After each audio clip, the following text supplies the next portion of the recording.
দেখো পাখি কি আরে দুষ্টুমি করছে, তো তুমি কান্না করছো, কান্না করতে করতে ও হেসে ফেলেছে। তুমি এখন কি খাবে? কি খাবে ওদেরকে বলো, বলো কি খাবে বলো। তুমি সকালবেলায় ম্যাগি খেয়েছো, ওরা দেখেছে। এখন কি খাবে? তুমি স্নান করেছো? হবল করেছো? বলো আমার স্নান করা হয়ে গেছে, বলো তো। বলে আমরা আজকে বেরু করতে যাব। বলে তোমরা যাবে আমার সঙ্গে?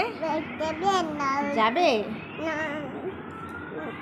তুমি একটু 1 2 বলো তো ওদেরকে। 2 3 4 আর বলবা না? তাহলে কি বলবে বলো তো? পাখি প্রচন্ড দুষ্টুমি করে, তো দেখো আমার সঙ্গে ম্যাগি নেই, এখন আর ম্যাগি খাওয়াবে না, আবার কালকে সকালে, যখন সকালে দুধ থাকে না তখনও একবারই ম্যাগি খাই। বলো আমাকে তোমরা সবাই ভালোবাসা দেবে, সাপোর্ট করবে, বলে দাও।